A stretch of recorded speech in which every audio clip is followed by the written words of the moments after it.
My research of the last year has led me to the conclusion that not even low Earth orbit is possible, that the International Space Station is a hoax, and all manned space travel is fake. First, though, let's have a look at the International Space Station. I want to talk about some of the anomalies I see there. For the inside of the International Space Station, there are a couple of zero-gravity tricks that they use to fake it.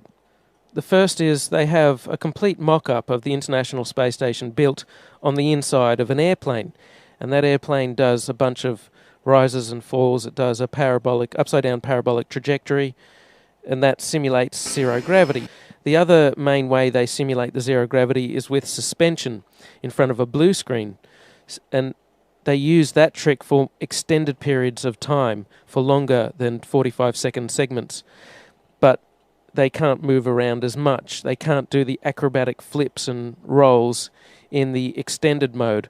So there's full motion mode where they can fully move around, and that's faked in a plane. And then there's suspended or extended mode where they're suspended by wires in front of a blue screen. They don't move around as much, but they can make the scene last for a longer period of time.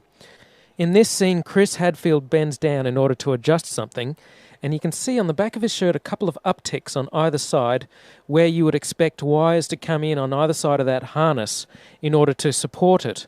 Of course, they've computer graphicked out the supporting wires. You can't actually see them, but what you can see is a very slight discoloration where it's slightly lighter and then it goes slightly darker. And that's strange. That shows a couple of things.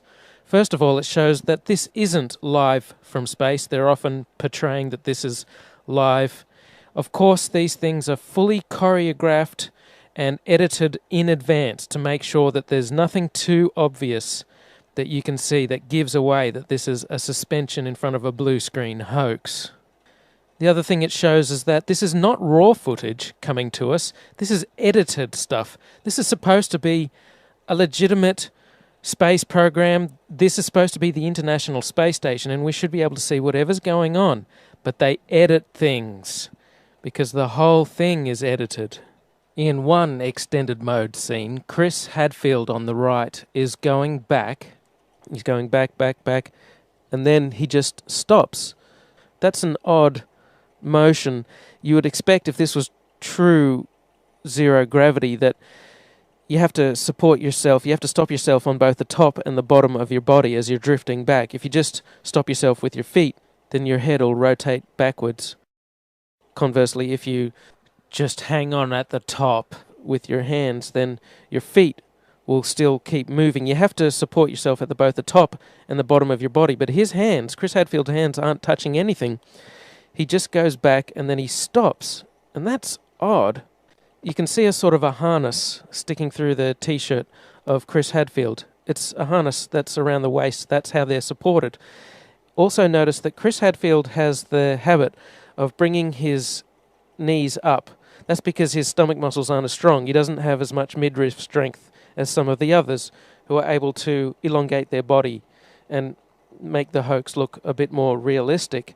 He's constantly bringing his knees up because he's not as strong as the others. Occasionally, though, the others bring their knees up too. Notice that in the extended scenes, which seems to be done in front of a blue screen, like if you have a look at this guy going back towards the screen, there's some strange shadows there, look like they're CGI'd in. Using computer graphics, they edit out the supporting wires and edit in these rotating floating objects. They always seem very concerned with the object. Chris Hadfield looks at it very closely. You don't want the object getting too far out of control, because if it starts bouncing off the cabin in a weird way or goes back to the blue screen, it could ruin the whole illusion. They also don't bounce those oranges off the walls. I'd like to see them get a tennis ball and throw it around really hard and fast. And I'd like to see them do-si-do each other really quickly, which they can't do, or they'd get all their wires tangled up. The extended mode is much quieter than the full motion mode. In full motion mode, you can actually hear the sound of the jet engines, the engines of the airplane. in every single scene of full motion mode, in every segment of the International Space Station, you can hear this loud sound, the sound of the jet engines. You could argue that it's the air conditioning system. Not even an office air conditioner is that loud. And why is there a loud sound in every segment of the International Space Station? That's because no matter how soundproof you make it, you can't filter out all of the sound of the jet engines. An airplane is just too noisy. You can put noise-cancelling headphones on when you're on a plane, and that doesn't stop the sound from getting through. It muffles it. They also use microphones that don't pick up very far away.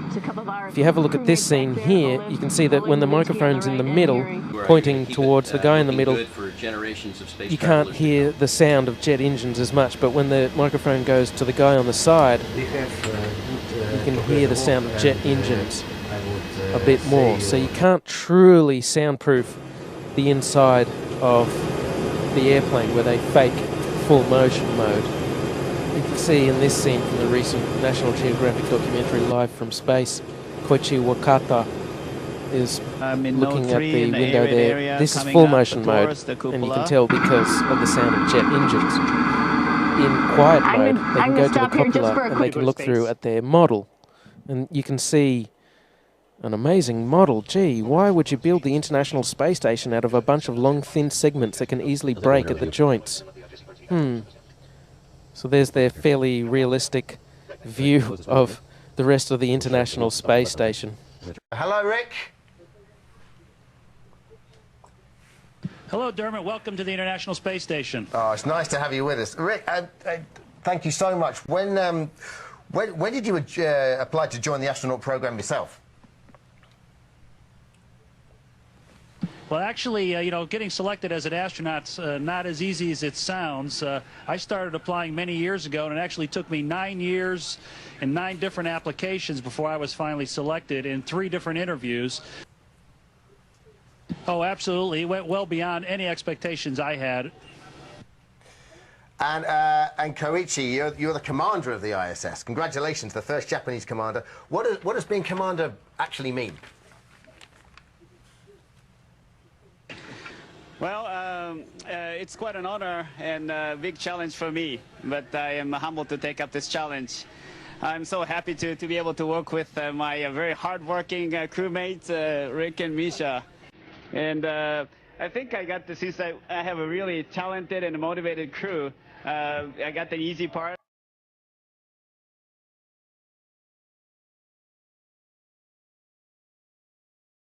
Just to make sure that they're eating fine and sleeping fine and just having fun up here. And I need to make sure that we have good communication with the flight control team. It's a wonderful team all over the world.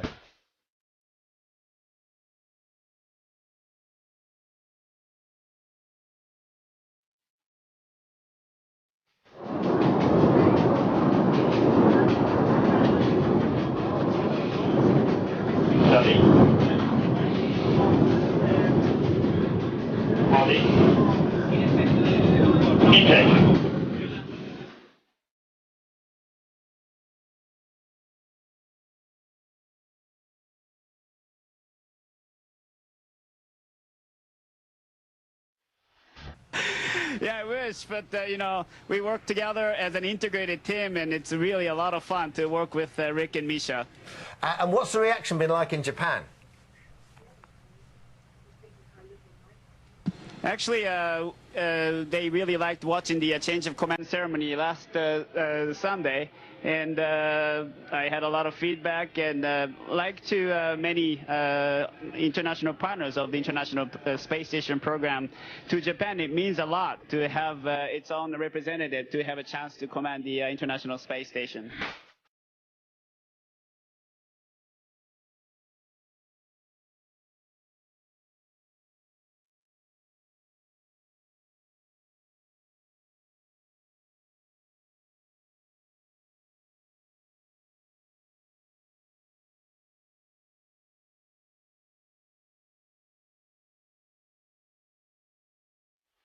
Now have a look at their feet. There's stabilization bars, blue stabilization bars.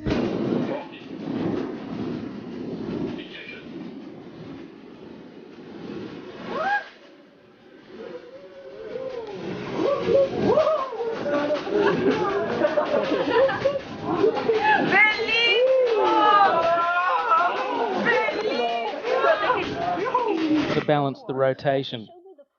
As he moves away from there, he moves forward. And once again, he hangs on to the bar on the side with his left hand to stabilise himself.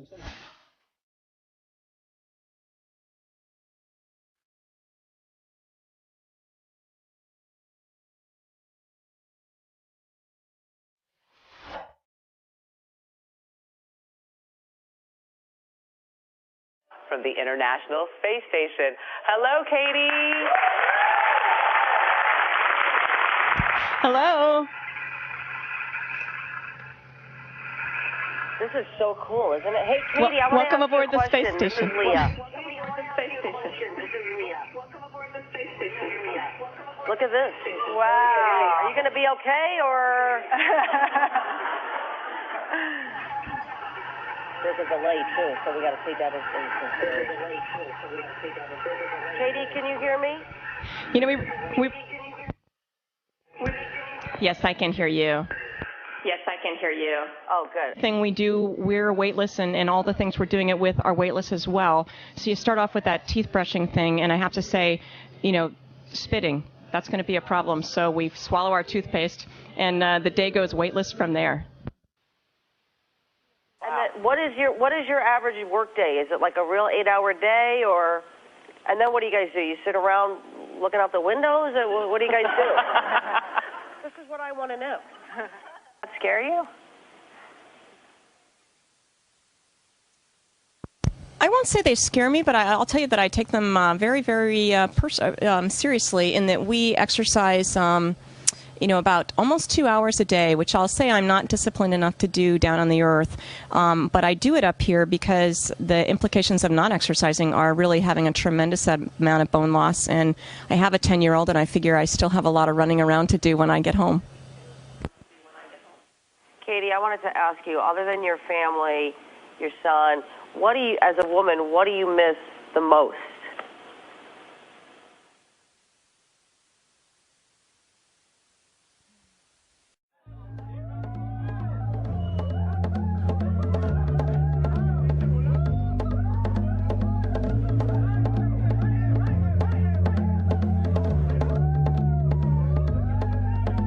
Like jelly beans, but then how to eat these in space, this is truly challenging because as soon as I open this bag, all of these are going to want to come out.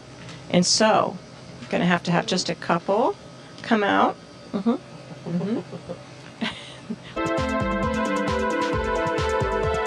Japan, and that brings us to Koichi, who's in the Japanese lab Kibo. So Koichi, walk me through what you're working on in this lab. Yeah, this is an experiment called Spheres. And these satellite robots are specifically designed to function in the microgravity. They contain the software that the scientists are testing. At first, this looked like a full-motion scene to me, but on closer inspection, I think this is a suspended mode scene. When it's sped up, you can kind of see them swinging, and it has the same backdrop as the other suspended mode scenes. And then there's this weird part. Rick Mastracchio puts out his hand, and he moves forward. Maybe he's using his feet to wedge himself forward somehow, but it doesn't look like it. The floor is smooth. His foot is behind that blue handle that's attached to the floor that he keeps both of his feet under and keeps shuffling back and forth on. He sticks his left hand out, and then he just moves forward. He is Superman. That's how Superman moves forward. He sticks out his arm, and he flies. Another aspect of the illusion of space travel is spacewalks. These are faked inside a swimming pool. It's a custom-built swimming pool, and that's a great way to fake zero gravity. About 6 months ago, in 2013, a gallon of water leaked into one of their spacesuits in a matter of seconds. NASA doesn't really have a proper explanation for how on earth this could have happened.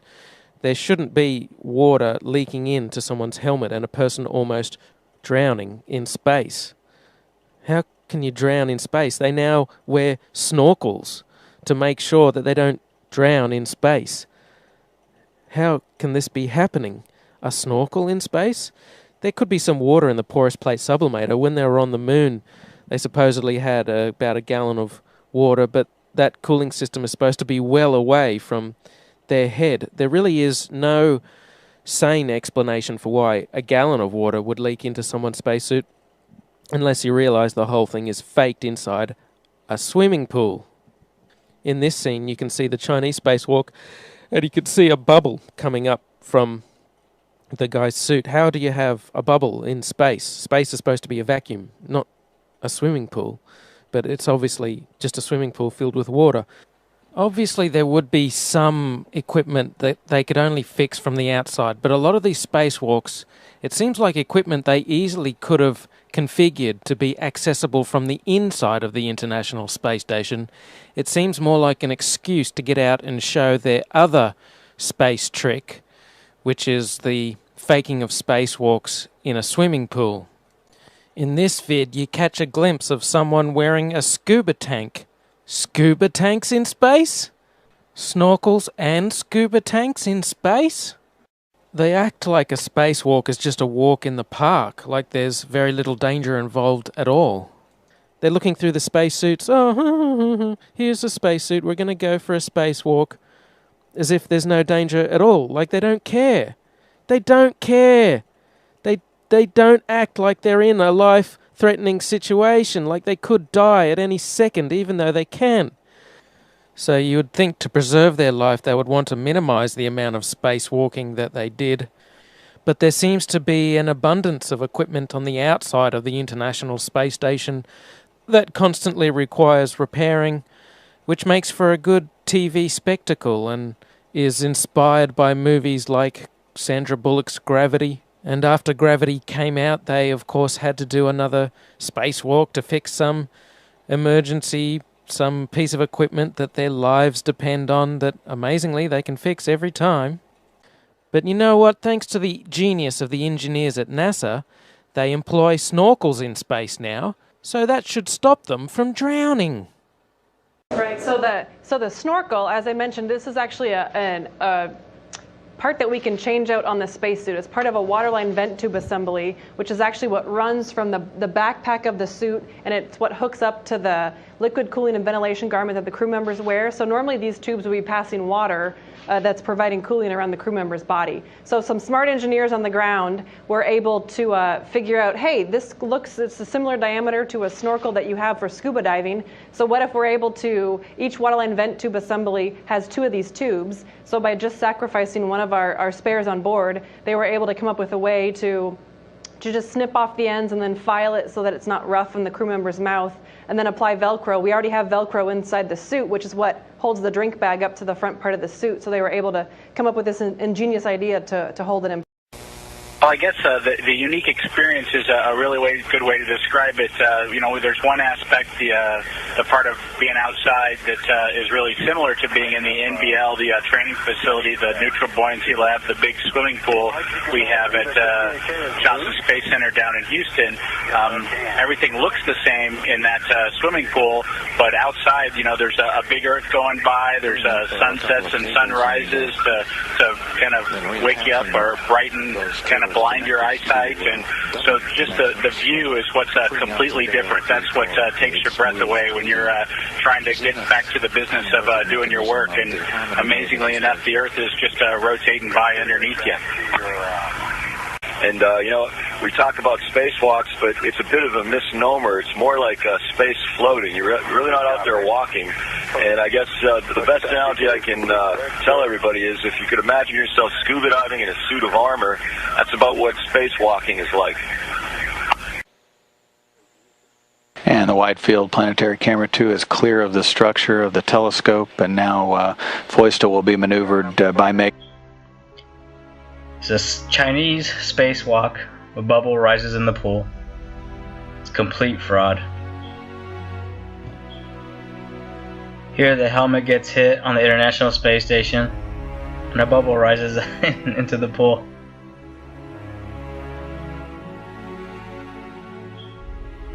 This spacewalk from NASA isn't even a month old yet, and here's a bubble taking an odd trajectory because it's in a water pool. It even curves because the water is it's not motionless, it's moving.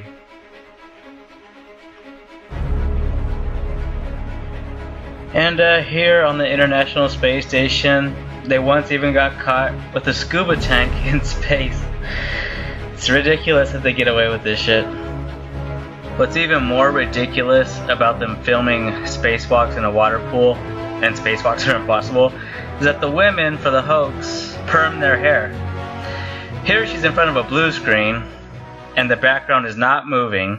The cable is completely still. And in real life, there would be airflow in the space station. The space station would be making adjustments that would not stay fixated. It's just a screenshot. And they just put it in the background. It's blue screen. And her hair is permed for this ridiculous hoax. This is a video that I made about the absurdity with their hairdos. They perm their hair. It's ridiculous. Their hair stays fixated. The public doesn't notice that their hair is permed. And yeah, the women are completely ridiculous on the space station. In 0G, hair is moving through air. It behaves like hair moving through air. It does not stay fixated into position. And yet, when you watch them on the International Space Station and you look at their hair, it always stays in a particular position relative to their head, and it doesn't flop around naturally like it's supposed to. And here is Perm Lady Head. I mean, look at her. She looks like Medusa. She looks like she has fixated snakes coming out of her head. It's permed like that. Here and be pretty relaxed. Everybody has a hand. Here's another idiot. Her hair is completely fixated. It's a perm. It always springs back into that particular position. It's ludicrous. And look at this idiot. She must be a Freemason or something. Because sometimes that's who they get to do these hoaxes. They're sworn to secrecy, and they're fucking pieces of shit.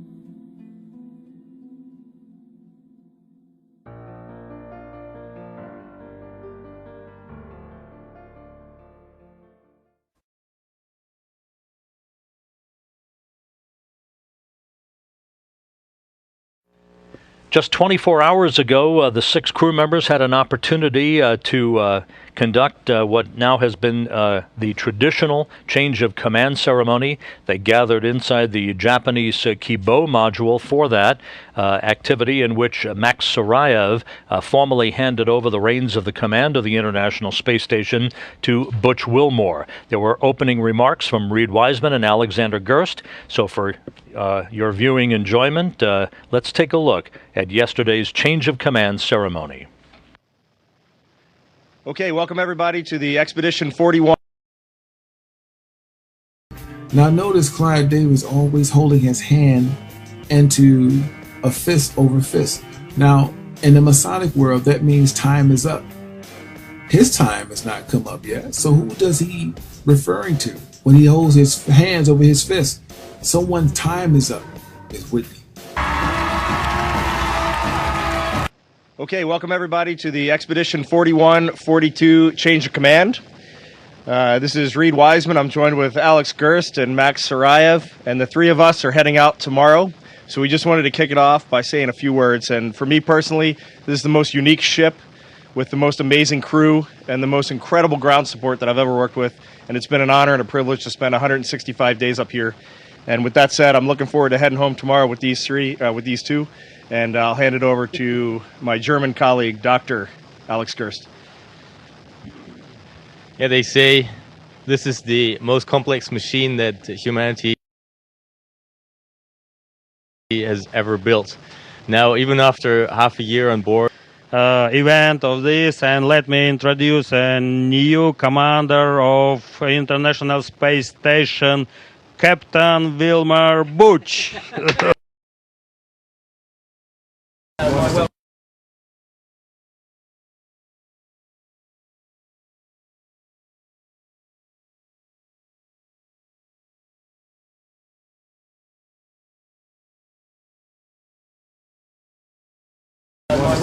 Thank you so much. Introduce a new commander of International Space Station, Captain Wilmer Butch. All right, thank you, Max. Hey, I want to congratulate you on a great tenure as commander of this engineering marvel. It's nicely done, Max. And to the whole team here, thanks, guys. It's been a wonderful 2 months. We're going to miss you guys when you leave tomorrow. And for the team on Earth, it's an amazing, as Alex said, it's an amazing accomplishments day in and day out, things that takes place here. And you think about all the people literally around the globe working together for the common good of mankind. And I want to, like as they said, thank everyone as we go forward. And with that, we'll say increment 42 has begun. All right? Congrats. All right. Here we go. Congratulations. Congratulations. Thank you all.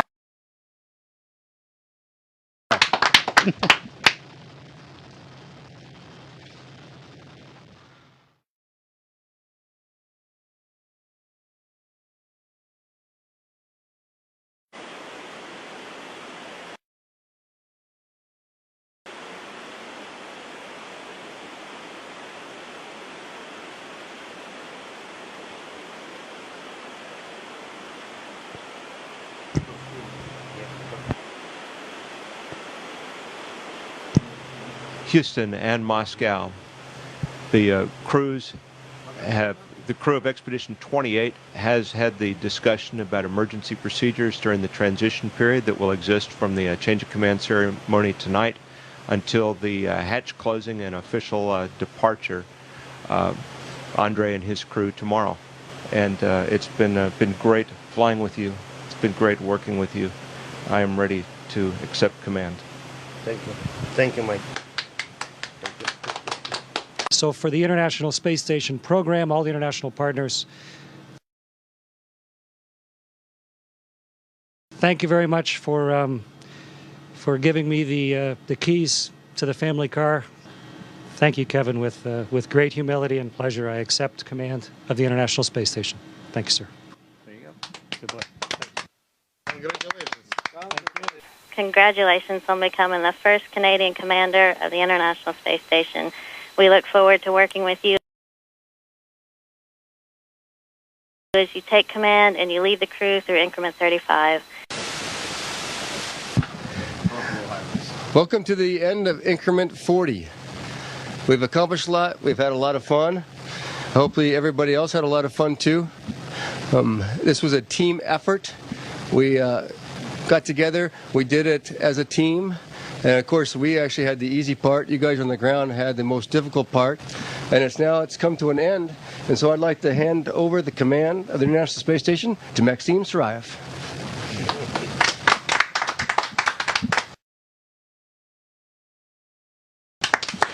Thank you very much and welcome to increment 41. Houston and Moscow and all of the control centers around the world. From the crew here on board the International Space Station, after having served through Expedition 35,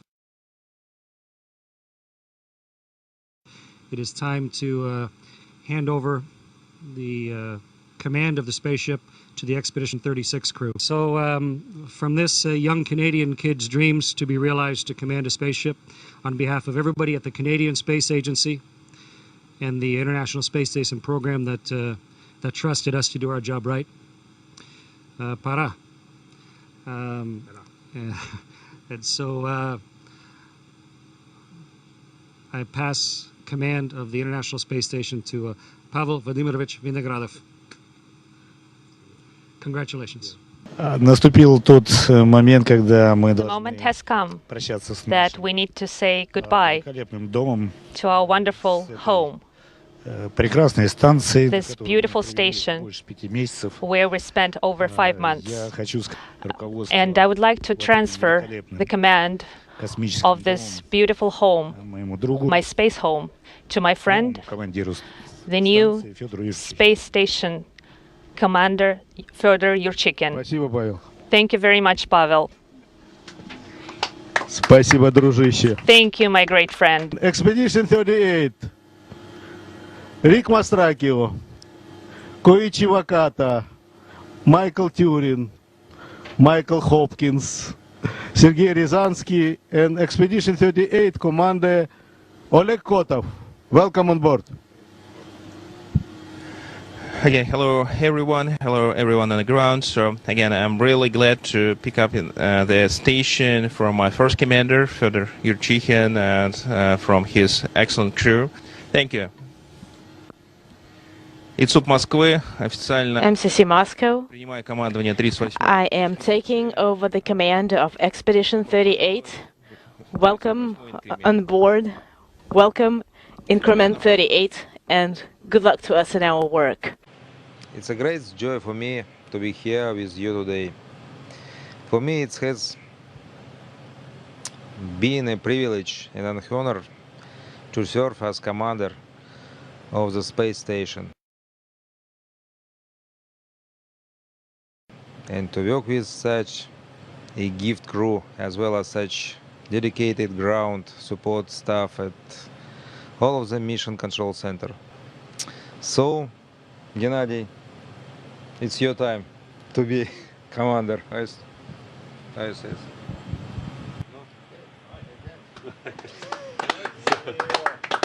That's it.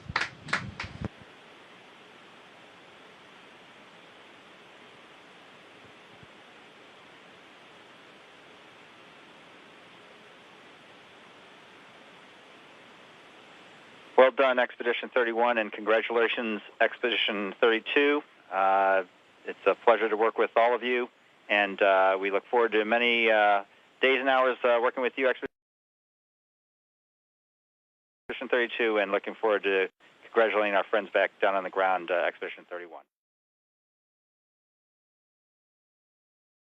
Lots of things could go wrong.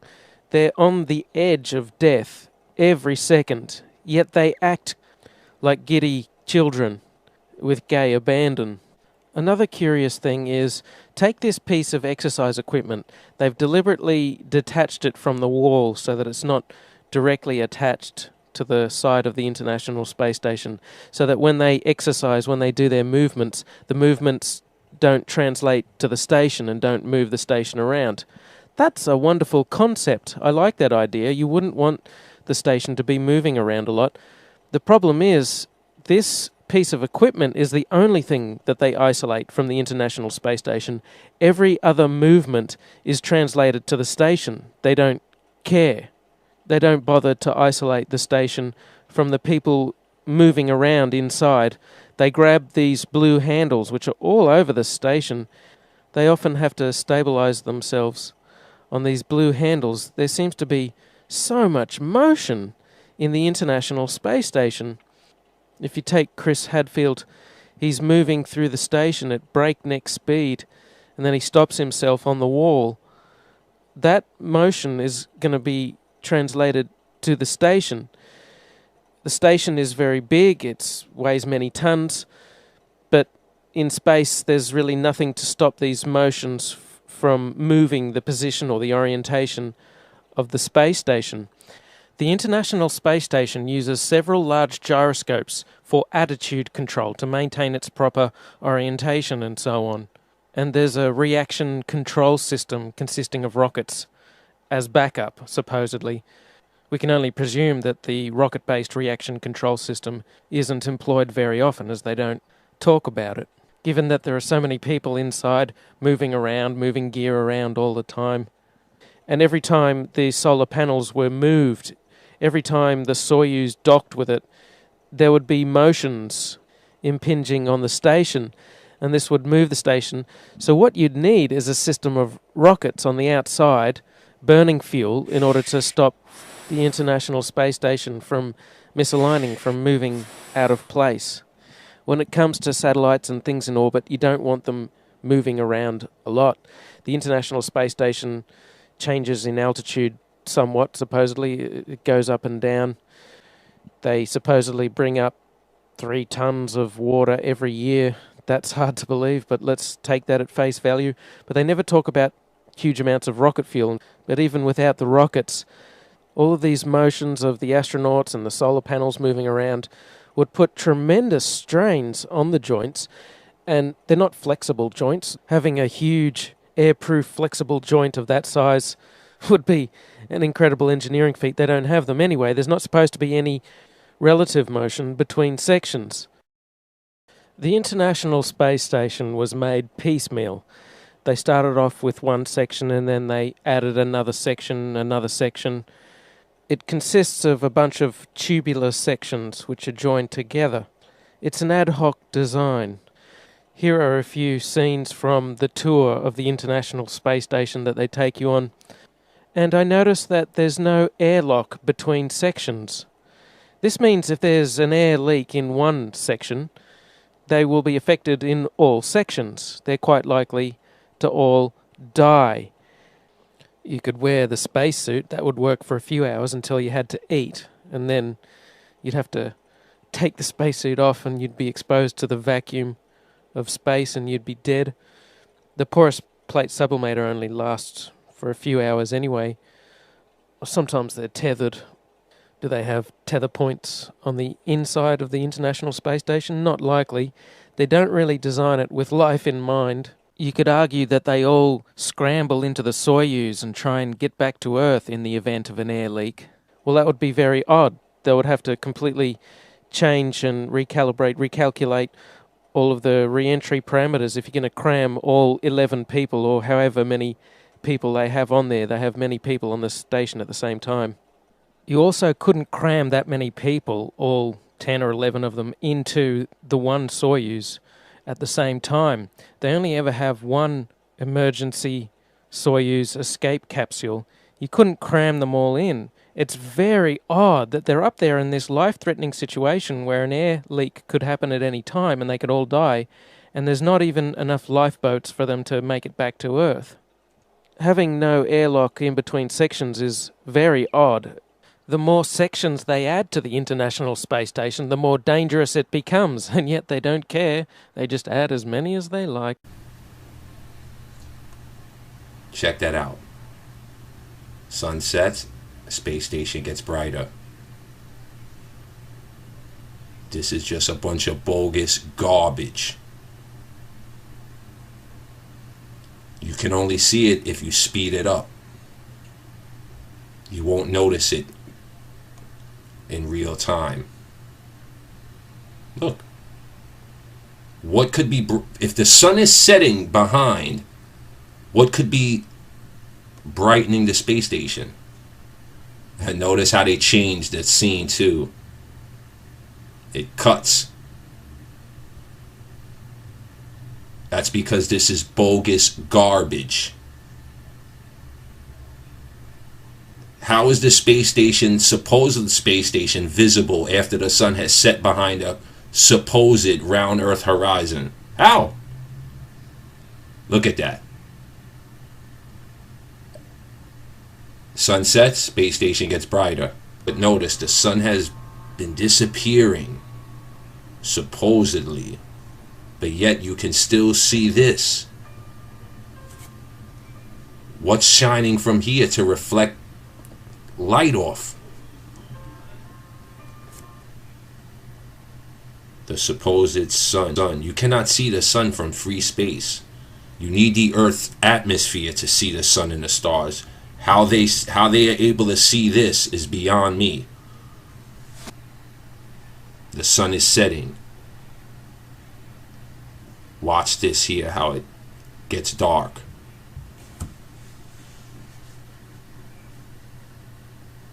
But in the other video was still visible, and there was no sun. But I know many will say that the sun was out of the picture. It's just garbage. And you're being lied to. And NASA cannot hide it anymore.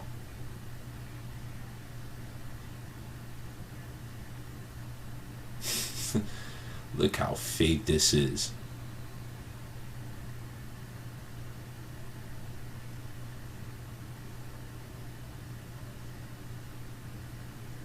Look at that.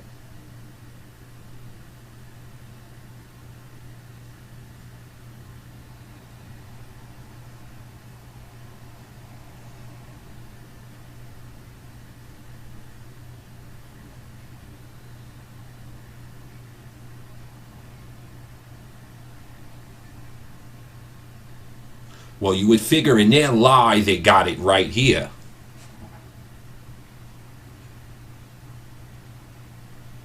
Gone. Sunsets, space station not visible. Look at that. You can't, there it's visible, there it's invisible.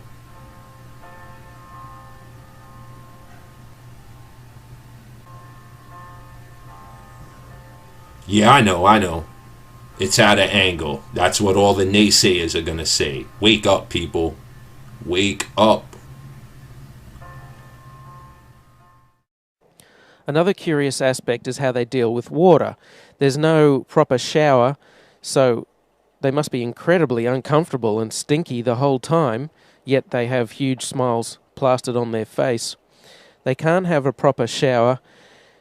Nevertheless, they must use some water in order to clean themselves, in order to clean their hair. What do they do with this water? Supposedly they have suction for when they urinate, but aside from that, there are no special vacuum sinks. In other words, there's water floating around all over the International Space Station. Now, none of the surfaces are waterproof. It's just expected that you keep the water confined to one area of the International Space Station, away from the delicate electronic equipment and so on. And what do you do with this water, especially dirty water? Because that's what water does. It absorbs dirt and particles. They would accumulate so much filthy water. The mantra, of course, is recycling. They're supposed to recycle everything. Wow, they have some amazing recycling technologies on the International Space Station that they can't demonstrate anywhere else. I mean, it's a super water recycler that's compact enough to fit inside the International Space Station. Imagine how much maintenance such a system would require. You'd have to bring up so many filters and chemicals, and things would be breaking down and you'd have to repair it, but you don't have the tools to do it. So there's another curious, strange aspect of the International Space Station which endangers their lives and could kill them. But they don't care. They always have huge smiles on their face, like they're having a really good time, even though they could die at any second. Another curious aspect is that humans emit dust with time. Their skin dies and drops off. That's what makes for most dust inside a person's house. There'd be so much dust building up on the International Space Station, and yet you never see them go around with a dustbuster, with a small vacuum cleaner sucking things up. What do they do with the dust? Well, supposedly there's a trash disposal thing in the form of a re-entry vehicle which strangely burns up on re-entry, even though the ones with humans inside supposedly survive re-entry. That's a very curious contradiction, but they have a trash disposal capsule that they put their trash into, but they never talk about the dust. They never talk about the solid waste from the supposed space-age sewage system that they have. That's another strange thing, is supposedly they have a sewage system. I don't know how they cram it into the International Space Station. Perhaps it's in the walls of the station, but they never talk about the smell. It'd be impossible to avoid the smell of a sewage system in the walls of the International Space Station because they're trapped inside this tin can. It's completely sealed from the vacuum of space. You could have any number of super filters and try and get rid of the smell. It wouldn't work. They never talk about bringing bacteria up in order to replenish the bacteria that's in the sewage system. They never talk about bringing all of the extra oxygen up that you'd need to let the bacteria process the sewage. In fact, what they must do is simply store their feces in the cupboard. They would have to put on a pair of plastic gloves and grab their feces and put it in the closet. There's no sewage system on there. They can pretend that there's a sewage system. There's no sewage system. So in other words, They're living with their own feces, and the smell must be incredible. Yet they always have huge smiles plastered on their face, like the International Space Station is the best place in the world to be. But it would be awful. What about their laundry? Well, Chris Hadfield admits there's too much water taken for laundry. They don't do laundry. They just throw their clothes in the trash when they're done with them. Laundry piles up. Is there a way to clean clothes in space? No, it takes a lot of water, of course, a washing machine and a dryer. We don't have anything like that. So we just wear our clothes till they wear out, and then you throw them in the trash, and the trash is like a little unmanned resupply ship. And when it gets full of trash, then we close the hatch, and it undocks and backs away and falls down into the atmosphere. So your dirty laundry actually gets incinerated in the atmosphere. And so, wait a minute, you're kidding. You guys on the space station are throwing your underwear out, your dirty underwear out the window, and it's raining down on us?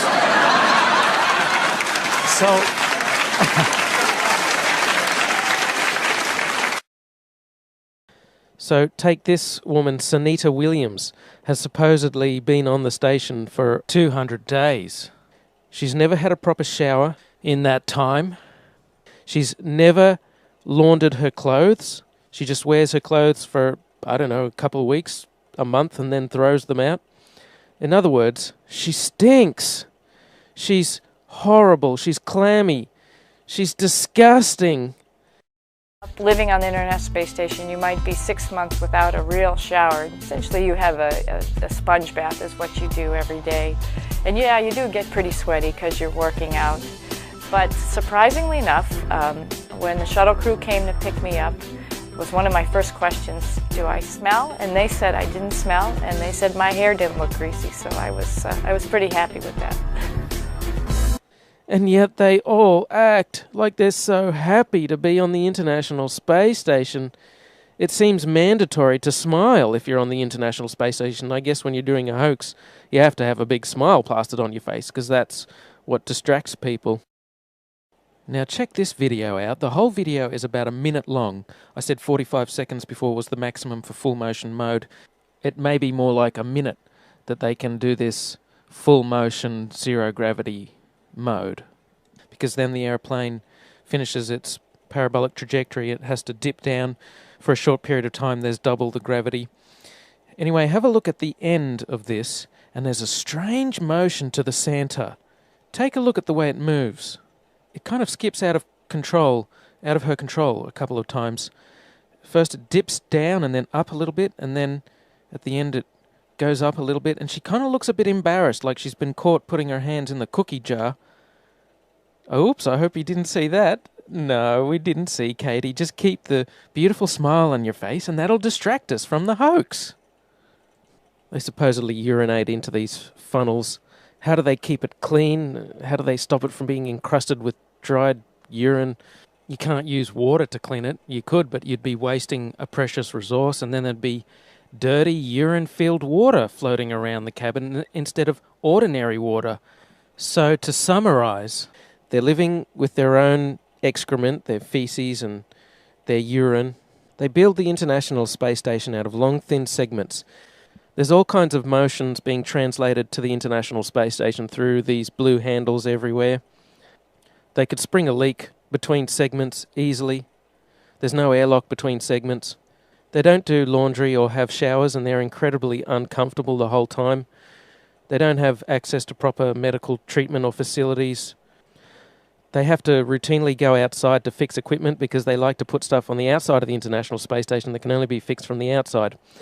So in short, this International Space Station is a suicidal hellhole.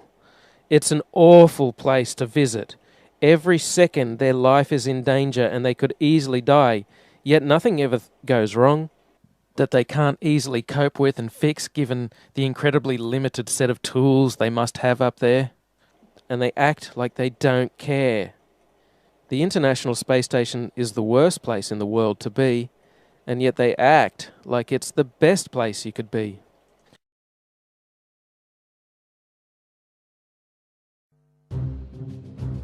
Space, the final frontier. Man has been traveling here since the 60s. All of them brave voyagers, highly trained astronauts, not everyday people until now. Our mission, to take ordinary members of the public, put them through a rigorous training regime on an isolated Russian military base, and then blast them off into space. Or so they'll think. Unbeknownst to them, they'll never actually leave UK soil. The scene is set. The countdown to launch has begun. Will the contestants even want to go into space? And if they do, will they fall for the biggest practical joke in television history? We're about to find out in Space Cadets.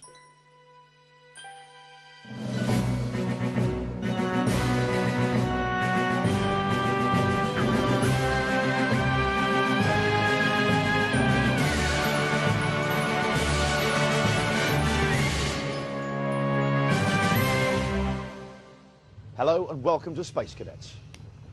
It's Space Gym, but not as you know it. So what are we trying to achieve here? We have a two-part mission statement. Part one, we must convince a group of people that a large field a stone's throw from Ipswich is in fact a Russian space training facility. Part two, we must convince this same group of people we're going to put in a shuttle, blast them into space for 5 days, where they'll make history as Britain's first televised space tourists, when in fact they will be in this high-tech shuttle simulator based on genuine NASA blueprints in this aircraft hangar here in that same field near Ipswich. Now, if they last the full 5-day mission without rumbling us, they'll each walk away with a bundle of cash. This is the most elaborate and expensive hoax in British TV history. So what could possibly go wrong? Hello, and welcome to the International Space Station. I'm Katie Coleman, a NASA astronaut, MIT graduate from 1983, and this is my world.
All right, 1, 2, 3.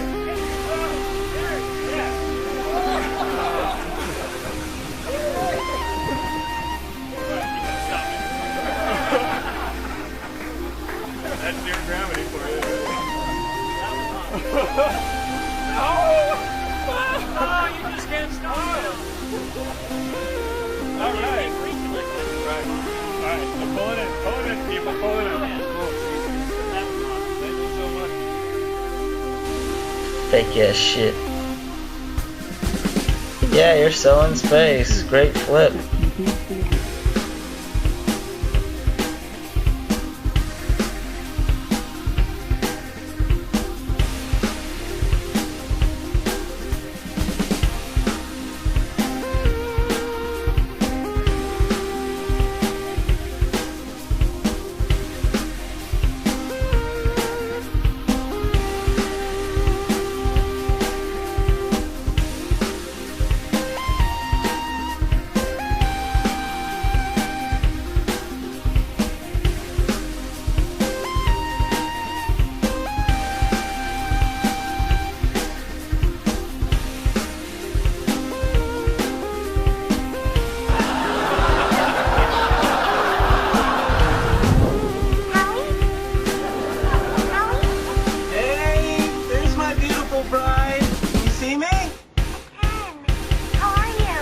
I'm amazing. I mean, this is even better than I dreamed. I look out the window and it's all so unbelievable. Well, when we look out the window, Emerson, the thing that we see and notice the most is planet Earth. Some of our best windows face the Earth, and it's very blue. Hey, look, this pen is floating. How crazy is that?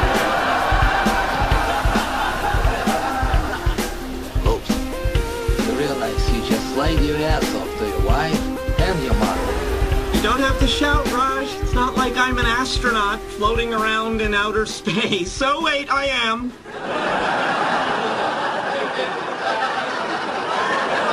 So, is it everything you hoped it would be? It's better. I wake up every morning and I just can't believe I'm on this incredible adventure. Well, most fun is actually waking up every single morning and realizing that I am still here on the space station. I mean, I grew up as a scientist, and then I was really excited about trying to be an astronaut. Became an astronaut, but still, part of you just doesn't believe that you'd really get to live in space. Weightless. Free orbit. Just where are we? You mean this thing is working? We're... No, sir. Not me. Nobody ever told me this was practical. Turn this thing around, you hear? Take me back. I ain't going. That's just to look at. I'm sick. Take one of these pills. It'll settle your stomach.